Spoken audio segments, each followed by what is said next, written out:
This is Jeremy. Welcome to Eighthworld.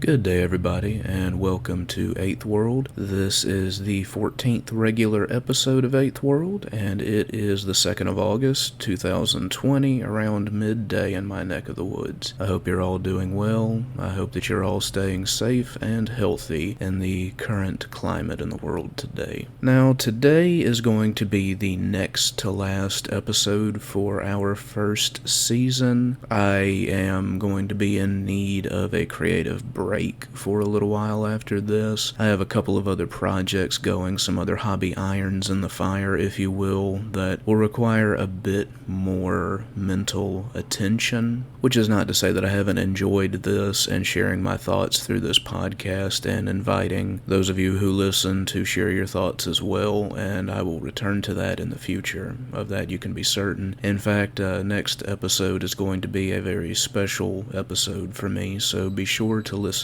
Now today I want to do another list for y'all. It'll be my 10 plus, of course, essential comic books from the early 21st century. These are all comic books that I read that helped get me back into comics, back in college and after, and even now they are some of my favorites. And I feel that I should include a bit of a disclaimer here, and probably should have in previous episodes along these lines as well, that this is not me saying that these are the absolute best of the best of what they are. These are simply my choices for stories that spoke to me and stuck out to me and have stayed with me, and in that way I consider them essential reading, which is not to say that other things are not. I think it's a shame that I have to include such a disclaimer, but I have been called out on social media before for trying to say that something in a story or some collection of stories was essential reading, so I feel like I should just play it safe and say that no, objectively these are not essential reading, but subjectively from someone who has read a lot of them, sure, you should definitely check these out if you're interested in comic books.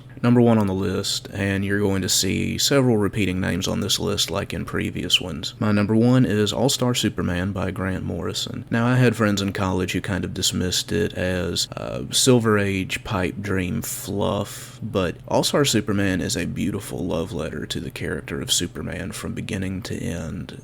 There are aspects of the character from his Golden Age origins to his distant future fate that writers of the 90s, most especially Grant Morrison, foresaw and predicted. It's a beautiful story about what happens if Superman believes himself to be dying from some overexposure to some sort of radiation, and he has very limited time, and he is told a prophecy from the future that he will perform 8 great works during his final weeks and months on the earth. It's a gorgeous story about what a godlike man decides to do with his last days. And the ending is one of the most powerful of any comic book I've ever read, especially any superhero comic book I've ever read. It is most certainly within my top 10 favorite superhero stories of all time, and I definitely suggest you check it out. Number 2 on my list is Old Man Logan by Mark Millar. That's how I've always pronounced his name. It could just be simply Mark Miller, but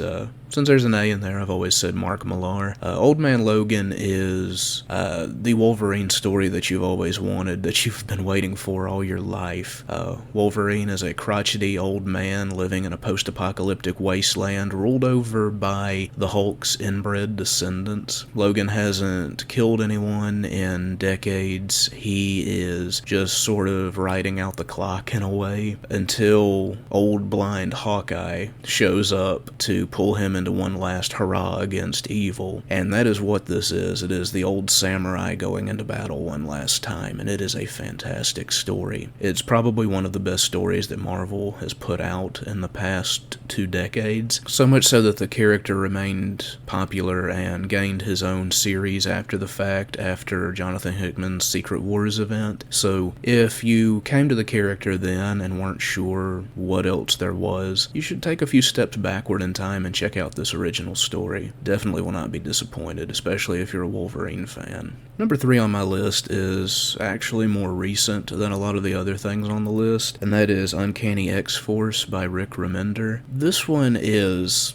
when it came out, and I think around 2011, it was probably the best book that Marvel was putting out at the time. It is everything that a gritty, violent X-Men book should be. You have a team consisting of Wolverine, Deadpool, Archangel, Psylocke, Phantom-A, later on Deathlock, a couple of other people, but it is the dark underbelly of the mutant world where Wolverine's team has to carry out assassinations, they have to investigate horrible atrocities, they have to field defenses against the next coming of apocalypse. There's just so much going on in this book, and there's such gorgeous artwork too. And this is one of those few books where I can actually stand Deadpool, and I know that that is an atrocious thing to say these days, but Deadpool actually kind of annoys me at times, especially with the oversaturation of him in the market, which isn't to say I don't enjoy the Ryan Reynolds movies. I think that they're great, and there have been a few comic book appearances, like the Cable and Deadpool series from a few years earlier than this by Fabian Nicieza. I really loved that series, and I love Deadpool in this as well. So if you like a funny Deadpool who is also gritty and dark at times and does not shy away from the ultra-violence, this is something to check out as well. Number 4 on my list is Blackest Night by Jeff Johns. This was one of his biggest storylines in his Green Lantern run, and I have to say that his entire Green Lantern run should be included on this. It kind of flew under the radar for some people, but it really was some of the biggest stuff that DC was doing at that time.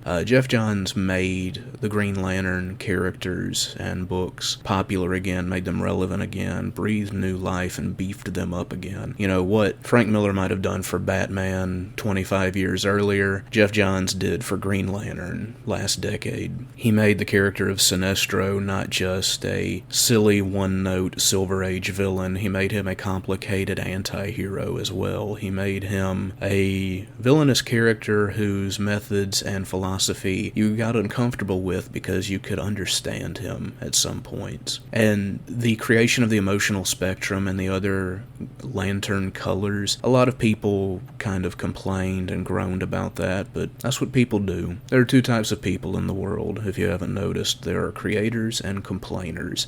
Creators put out new material, complainers try to shoot it down and say that it's not as good as some imaginary standard that they have in mind. But what Jeff Johns did was new. Nobody else had really done much with the Green Lantern titles. There were efforts over the years, definitely, that still bore some fruit. I mean, you had some great stories from the 80s. You had some great stories from the 90s, especially Ron Mars when he created Kyle Rayner. Those stories where Kyle Rayner is the last Green Lantern and trying to bumble his way through being a Green Lantern with very little, if any, guidance. And then when Judd Winnick took over that character afterward, I mean, those were great stories. But Jeff Johns took everything from the past that worked and cast new light on it and made it new and refreshing again. And I think that that is the epitome of what taking over a superhero story and doing well at it is. That's what it should be, making it palatable for a new generation. And Jeff Johns definitely succeeded at this. And I'm not meaning to sing his praises too highly, but if I have to say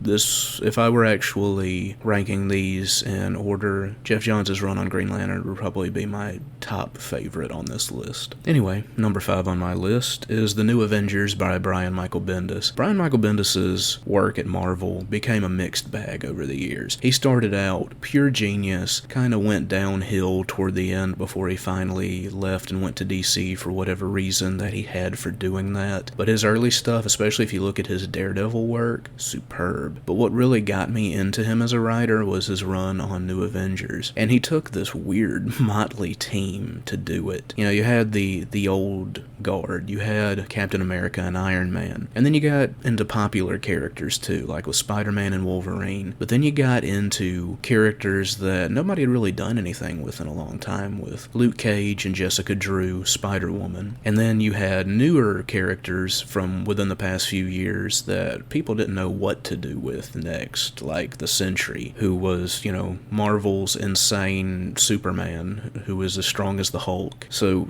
these crazy adventures that these characters go on are some of the best from the aughts in terms of Marvel's story output. I would suggest looking into Brian Michael Bendis' original run on New Avengers. If you are curious about reading an Avengers comic book after becoming a fan of the MCU, I think that you should either look into this or another entry that is a few spots down on my list. I'll get to that one. Next up on the list, numbers 6 and 7 are stories by Brian K. Vaughan.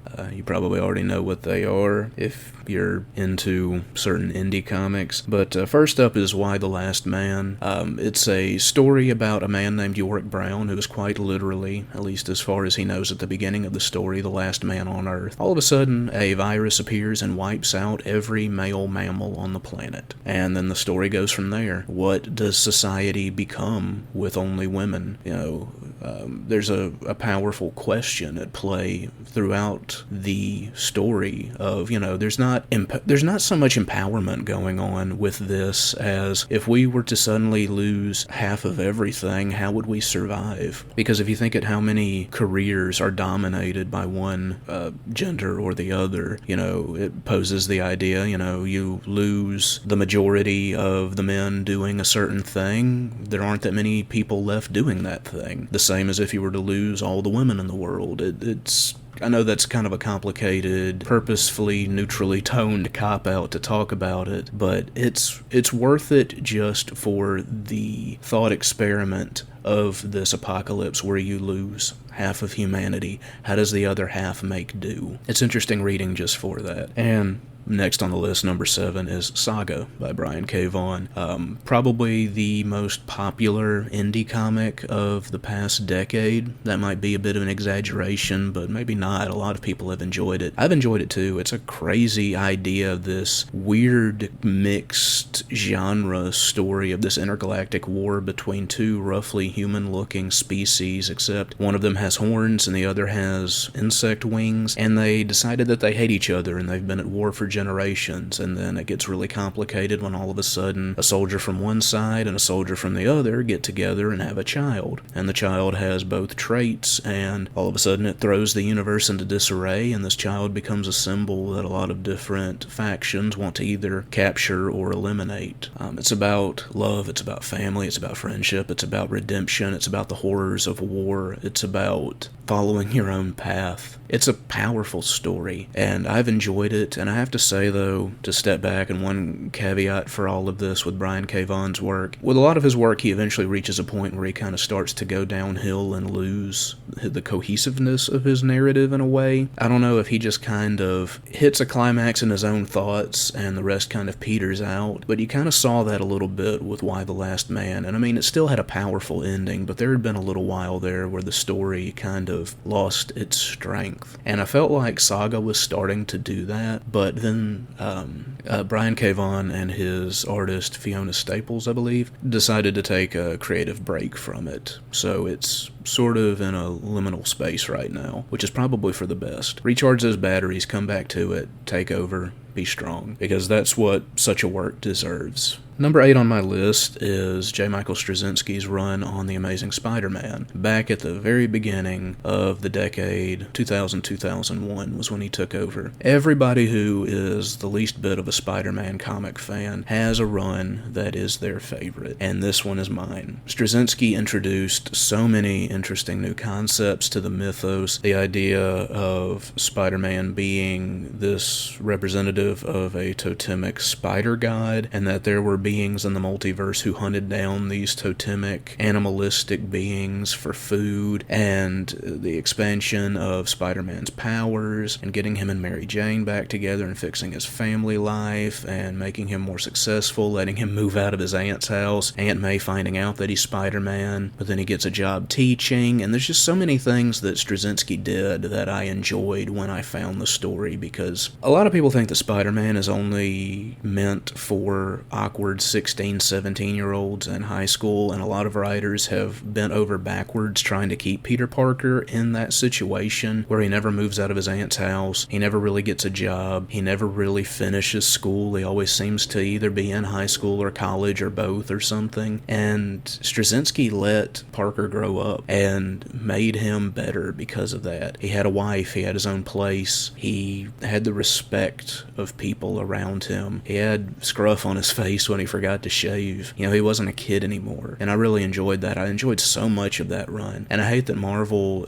saw the need to editorialize the ending of that run and undo so much of it to return Peter Parker to his status quo, living with his aunt, with work an unsure thing, and no longer with Mary Jane. I don't know why Spider-Man needs to be infantilized to be popular in a lot of people's minds, but if you've ever wanted to see a version of Spider-Man who has grown up and responsible and has taken the next step, Straczynski did it, and he did it perhaps first and perhaps better than other writers have. Next on my list is Joss Whedon's run on Astonishing X-Men. This was the book that really got me back into X-Men, because X-Men has always been a complicated bag, back and forth over the years, and Whedon just took a really basic bare-bones team of well-known popular characters and sent them on adventures, injected his, at the time, more Buffy-esque sense of humor into it, and it worked so well for him. And if you would like to see what Joss Whedon could have done with the X-Men had Marvel had control of them when he was working on the first Avengers movie, you should definitely check this out, because it's worth a read just for that. Now, number 10 on my list is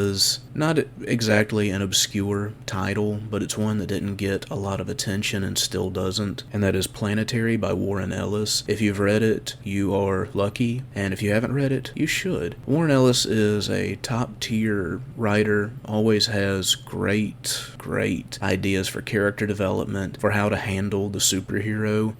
He is Alan Moore without the self-hatred, if you will. Now, with Planetary, what Warren Ellis does is he creates this organization that sort of polices extra-dimensional threats, heads off invasions from other universes, and also keeps tabs on super beings who are becoming a threat on whatever world you want to see this as. It's meant to be this sort of dark shadow of the DC universe, but at the same time it stands separate from it. Very interesting cast of characters. The main character, or one of them, but surely the one with the greatest screen time, Elijah Snow, is an immortal super being who has cold powers, but probably the most interesting set of cold powers that I've ever seen in a comic book. He doesn't just shoot ice out of his hands or anything like that. He can extract the heat from something until it reaches absolute zero, and he is almost unbeatable because of this. He can fight far outside of his weight class because of this ability, and he uses it to great effect at several points throughout the story. Not to mention, he is a frightening, nihilistic genius, almost in the same vein as like a Rick Sanchez of Rick and Morty. If you like those kinds of stories, check this book out. I'm disappointed that DC hasn't done more with those stories since they own them, and with the New 52 and the Rebirth reboots, they never brought that back in. But now that they're starting to bring in more of their older properties that people have been missing for a long time and that they realize will sell if they bring them in, such as the Justice Society characters, maybe we'll eventually see Planetary again. That's definitely a hope of mine. Now, of course, I've got several bonus entries on this list, referencing the New Avengers earlier. Another Avengers run from this same period you might want to consider looking at is The Ultimates by Mark Millar, who wrote Old Man Logan. These are not the Avengers you're used to. Back in the early 2000s, Marvel created the Ultimate line, which was a separate universe from its main publishing line, where they were going to give their top writers the ability to tell or retell stories using their established characters in a new world world with nothing established yet. So this is that world's version of the Avengers, and perhaps more so than any other book during this period, this would go on to influence the Marvel Cinematic Universe's iteration of the Avengers and of certain characters that you saw. This is the book that turned Nick Fury into Samuel L. Jackson, effectively. You could track that back to here. In fact, there's a joke in one of the issues about that. So check this out. It's still out there. It's available in your local comic shop, in your local bookshop, on Comixology. However you should read it, you should. And another Brian K. Vaughan bonus. I'm going to say Ex Machina. This is one that I haven't finished in its entirety, but I read a lot of years ago. Very interesting core concept. Imagine that there are a handful of super beings on the planet, all empowered by what appears to be some sort of alien technology that they don't understand, and there is this superhero named the Great Machine who can communicate with machines. He receives all this bizarre knowledge that allows him to make all kinds of crazy machines, like a hydrogen peroxide fueled jetpack, etc., etc. So he can communicate with these machines, and this is in September of 2001 that he is acting as a superhero, and he hears about the first plane striking one of the Twin Towers, so he decides to fly out and see if he can help, and he ends up forcing the second plane aimed at the World Trade Center to land elsewhere. So he saves half the World Trade Center, and in this world he eventually runs for and is elected mayor of New York City. So you have a superhero mayor who saved thousands of lives, forced to deal with the politics of the largest city in the United States. It's a crazy concept, but it is entertaining as hell. I would recommend checking it out as well. It's probably far from Brian K. Vaughan's best known work, but it may be one of the best concepts he ever worked in. For my final bonus for this episode, I decided on Final Crisis by Grant Morrison. This is a book that a lot of people either love or hate. It is another love letter from Grant Morrison, this time to all of DC Comics. There is so much going on in this book. You may be better served familiarizing yourself with a bit of the extended backstories and history of DC as a whole before getting into this one, but even if you don't, I feel that a rudimentary knowledge and an open mind will serve you well when reading it because of everything that's going on. It is the end of the story, basically. It's the end of the world, and all the players recognize that they are but players in a story, and you have everybody playing their part, and it is functionally beautiful. It's difficult, definitely. I said that, and I reiterate that. It's a difficult book to get through, but it is perhaps one of the most elegant, and I would dare say sublime superhero stories ever produced. It has some of the best Batman moments, some of the best Superman moments, some of the best Flash moments, some of the best Wonder Woman moments you'll ever see in a comic book. And if you can get past some of the head scratching and just dive right in and accept it for what it is, and also accept that the story is told somewhat out of order, you'll be in good shape. It's a mind bender of a tale, but worth your time. Now, just to reiterate, next episode will be my last for a while, but not my last indefinitely. And in fact, I'd like to shift a little focus for a while over to my old WordPress blog that I want to revamp, and next episode I'll have some links for that as well once I have it in better condition. I'm still trying to get short stories submitted, still trying to finish my fantasy novel I've been working on, and I recently started DMing a Roll20 Dungeons & Dragons game that's already bringing me a lot of enjoyment, and I just only have so much mental energy with work and whatnot to stretch among so many projects, so this one I'm going to take a break from, but it has been rewarding. I've learned a lot from it, and I will return to it again, and I hope that I'll come to it better than when I started. To those of you who have been listening and who do listen regularly, I thank you for it. This is not the end, as I said, and next episode will be a special one for me, and in fact, it will harken back to an old blog post of mine from years and years ago that I'll bring up as well. It represents a personal victory for me, and it will be a fitting end to this first season of Eighthworld Podcast. That said, Eighthworld Podcast is, and always shall be, partnered with Misplaced Muse Creative, a wonderful source of bookish gifts, hot beverages, and wax goods. Be sure to check out their social media links in the episode description below. Give them a like and a follow. Check out their shop. Make a purchase. Support a small business at this time in this crazy crisis we find ourselves still within. Once again, thank you all. Be sure to like this video, give me a follow, leave a comment. I'd love to talk about some of this stuff, especially my fellow comic book fans, if there are any of you out there listening. Eighthworld Podcast is a labor of love, and I hope that my thoughts help inspire interest in all of you who listen. Thank you all for listening. I'll see you again in 2 weeks. Stay safe until then.